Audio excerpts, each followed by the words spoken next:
Tom, because you deal with so many different catastrophic cases, and I brought you on this show because we love hearing you talk about different things. Walk us through how you do an intake to figure out economic and non-economic harm for your clients. Sure. So first, let's take a step back and let's talk about the three things that are necessary to prevail on a personal injury claim. Okay. And again, people on the radio aren't going to be able to see this, but I usually use the example of a tripod. Okay. There are three things you need to prevail on a personal injury case. You need liability, damages, and pockets to pay. Okay. And you need all three. And I use the example of a tripod where if you only have two legs of the tripod standing, the tripod's going to fall over. Okay. So what does that mean? Well, let's start with liability. It has to be the other person's fault. Okay. So if you're on your phone, texting, drunk driving, not paying attention to the road, and you swerve and you swerve into oncoming traffic and an 18-wheeler hits you and, you're catastrophically injured, well, you're not going to prevail on that claim because the incident was your fault. So it has liability. It has to be the other party's fault. Additionally, getting more into the liability aspect of it, the real world, it's never clear cut, right? It's never just, it's 100% this person's fault, and only in very rare occasions. Okay. So the way it works, where ultimately, if a case goes to a jury is going to have to sign percentages of fault. So they might say Chris is 75% at fault and Tom is 25% at fault, assuming, you and I got into a car accident with each other. Then, and then that kind of goes into the damages, depending on the state, that might discount the damages. For instance, if the jury awards me $100 and says I am 25% at fault for my accident, well, then I can only collect $75, if that makes sense. Mm-hmm. So there is a discount, and sometimes we get cases that are relatively close, right? We get cases that are right on that 50-50, 51-49 line, and you have to give the liability discount, right? Where if this case might be worth $100, but it's real close on liability, well, you might be settling that case for $50 or $60 or whatever. So that's the first tripod, liability. Second tripod, second pillar is damages. What are the damages? So let me give another severe example. Let's just say you have an 18-wheeler driver from a nationally billion-dollar trucking company. Right. This 18-wheeler driver doesn't have a commercial driver's license. He's never been trained to operate an 18-wheeler. He's drunk. He's overworked. He's been on the road for 30 hours straight. He's fallen asleep at the wheel. Black widows, Right. Just the worst example you could ever think of. And he falls asleep and he swerves over to oncoming traffic where you're driving, and he love taps you, and he just skims your car and you're not hurt at all. Well, that's incredible liability. There's definitely pockets to pay because it's a huge national company, but there's no damages. So you need damages. And again, you just kind of have to go off the motto, you know it when you see it, right? Yep. I love people who try to, I know personal injury lawyers get a bad rap or bad name, ambulance chaser, all these kind of things. But logistically, if somebody comes to my office, and the way we work is all my work is off contingency fee. I've never billed an hour in my life. So I get paid. I get a percentage of what we recover if and only if we recover. Okay. Right. So what does that tell you from a business perspective as somebody who's got a lot of mouths to feed? I only want to take cases that I think I can win. So if a scam artist comes to me and says, hey, this happened to me and I want to sue, I want to scheme and take these people for everything they're worth, even though I'm not hurt. Well, juries aren't dumb. Juries are normal people. They're going to see right through all that BS. Yeah. And so, I love I love when people correlate catastrophic injuries with frivolous lawsuits, and they just economically, it just does not make sense. Now, I do think there are frivolous lawsuits, but most frivolous lawsuits that I've seen are directed by people with tons of money to bully people who don't have money, who can't afford lawyers. I But 100% agree. 100% agree. right, How many times have you seen an insurance company pay out when they're at fault, right? right, And it's a slam dunk versus not pay. There's a right, whole lot more in the second bucket where you got to fight them for 2 years to get paid. right. And that's the other part too, that we need to sort of and I think we're working on it as a community. Everybody pays insurance, right? Why should Right. anyone feel guilty? If you get your bumper ripped off, why do you feel guilty about suing one of these major companies?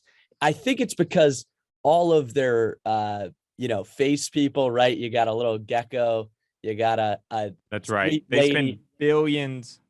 billions of dollars a year telling you that they're your neighbor, they're your Yep, friend, yep, they'll be for you, they'll be there for you in the tough times. And there's a reason why they can spend billions of dollars a year. It's because yep, they're making billions of dollars. And yeah. I have really never seen a worse example than these Louisiana storms that my team has been working on. Over the past two and a half years, I've sat in people's living rooms, Miss Smith, who's like your grandma, who's just on a fixed income, maybe has a $100,000 house that has $80,000 worth of damage to it, and insert whatever insurance carriers paying her a fraction of what she needs to repair her house. And she'll just look at us and say, y'all are real sweet. Thanks for coming out. I'm just not the suing type.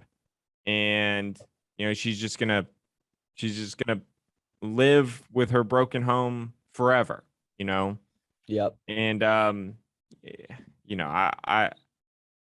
I get it to an extent, but I mean, it is sad to see. I mean, at the end of the day, you're enforcing your contractual right. And, I have no evidence to prove this, but if I'm putting my conspiracy tinfoil hat on, what I think these insurance carriers do is they go, okay, we're going to pay 20 cents on the dollar across the board because we know only 25 to 30% of the people will actually end up hiring lawyers and suing us. So who cares if for those people we end up having to pay the full value of the claim plus penalties plus attorney's fees, because we make so much money back on the delta, on the difference, that it's just so profitable for us to take this, come and fight me stance that we're going to win in the long run tenfold. But yeah, so going back to the original Sorry, conversation. Tom. What's the third leg? That's what we're. Yes. Yeah. Going back to the third leg. So the third leg is pockets to pay. Most important. Most important. And let me give you. I think my own personal humble opinion. Right. Right. And so let me give you an example.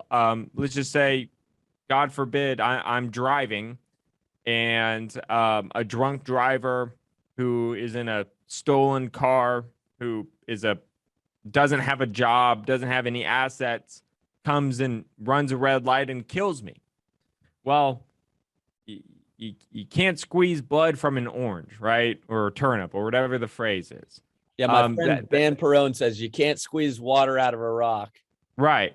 And so that what is that death worth? Unfortunately, it's nothing. Another example is in Texas, the minimum liability insurance is $30,000. So, if you're insured and you have the very baseline policy, which most policies are baseline policies for normal people. So let's run that same example back. Now, let's say that drunk driver is just a minimum wage, $10 an hour worker, or just a normal person or whatever. And they run a red light and they kill me. And they have a minimum wage policy, they have a minimum policy, a $30,000 policy. under the state. What is my death worth? My death is worth $30,000 because that is all that's available. So liability, damages, pockets to pay. You need all three of them for to assess what your case value is worth. Completely agree. I think one of the biggest things or challenges that when I get calls, people are like, I want to sue, name a person individually. Okay. Right. Their insurance is tendered the 30, if we're using your example, the 30,000 cap, but I want to go after them personally. Well, for what? Right. Right. You have a piece of paper and it sucks. I hate it. It absolutely kills me because the liability's there. The damages are certainly there, but that's kind of how our system works. And that's why I always do try to tell all the listeners, Tom, and I don't know if you all have this in Texas and if you agree with this, but uninsured and underinsured motorist coverage here in Florida, because we have 20 million uninsured drivers, is so critical. Because if you do get hit by that uninsured party or that underinsured party, you can still help yourself.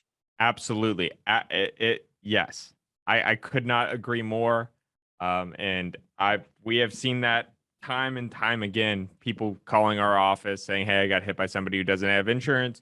Then we, okay, well, what's your policy say? Oh, it's like, well, I only have liability insurance only. It's like, okay, well, you saved about $15 a month, but now you don't have any ability to fix your car, to fix your claim, to move on. Oh, for sure. And I gripe about it all the time on this show. Casey's heard me talk about it. Accidental death and dismemberment, despise it. I think it's like selling Powerball tickets, but underinsured and uninsured, I do see the value. You got to get it stacked. Remember to get it stacked, folks. If you have multiple vehicles, you got to get it stacked if you're going to buy it. That's just my opinion. What that means is if you had 3 vehicles and you had 100,000 on each vehicle, if you stack it, you now can go after 300,000 of coverage if it's available, as opposed to non-stacked on each claim.